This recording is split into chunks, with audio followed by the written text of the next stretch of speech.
Hello friends, मेरा नाम प्रियंका जामगढ़े है और आज हम पढ़ने वाले हैं यमक वग्गोन। शुभ करने वाला मनुष्य दोनों जगह प्रसन्न रहता है, यहाँ भी और परलोक में भी। अपने शुभ कर्मों को देखकर वह प्रमोदित उल्लसित होता है और परलोक में भी सुखी होता है। जो इंसान, जो मनुष्य, जो आदमी या औरत, छोटा बच्चा या बुजुर्ग अच्छे काम करते हैं, शुभ काम करते हैं, तो वो दोनों जगह प्रसन्न रहते हैं। मतलब इस संसार में भी और मरने के बाद जो परलोक में जाते हैं उस संसार में भी वो खुश रहते हैं, प्रसन्न रहते हैं। जो उन्होंने अपने शुभ काम किया हुआ रहता है वो उन्हें देख देख कर वो बहुत खुश होते हैं, उल्लासित होते हैं और परलोक में भी खुश होते हैं।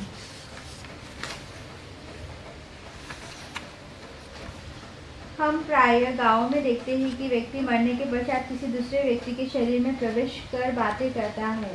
वह कैसे संभव होगा? यदि चित्त पूर्व कर्मों की वासना से संयुक्त न होता, यदि पूर्व जन्म के कर्मों का प्रतिफल न होता, तो एक परिवार में एक ही माता पिता की संतान जो एक ही परिवेश, एक ही स्कूल में पढ़ा हो, उनमें अंतर क्यों?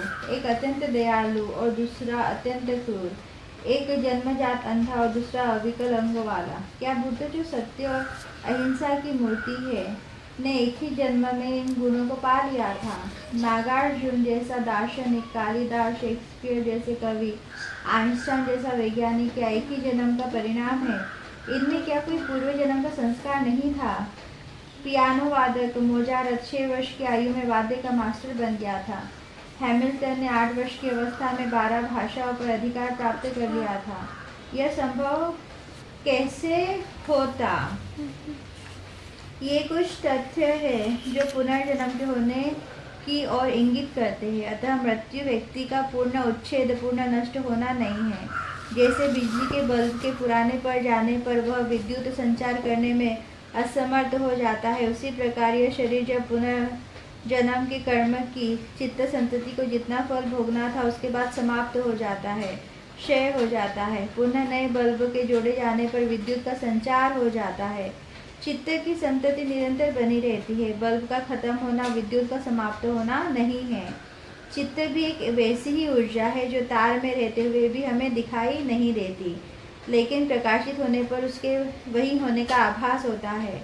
उसी प्रकार चित्त की भी स्थिति का सुख दुख आदि अनेक वेदना और विचारों के आवागमन पर अनुभव होता है। जड़ कभी चेतन रूप में परिवर्तन नहीं हो सकता और चेतना का कभी भी जड़ के रूप में परिवर्तन नहीं होता। इसका अपना अपना अस्तित्व आदि से लेकर अंत तक है।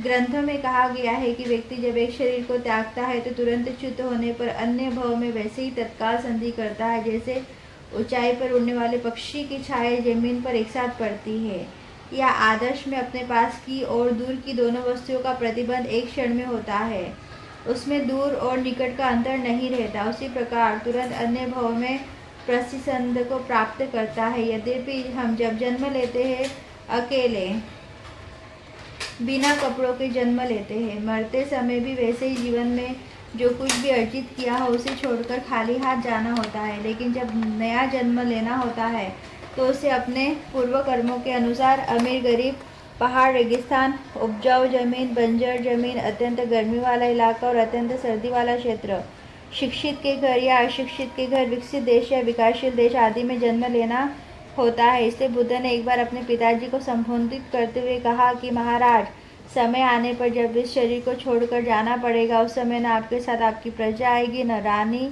न परिवारजन और न ही हाथी घोड़ा आदि संपत्ति, लेकिन आप जहाँ कहाँ भी जाएंगे छाया आपके साथ रहती है। उसी प्रकार आपका किया गया कर्म आपके साथ रहेगा।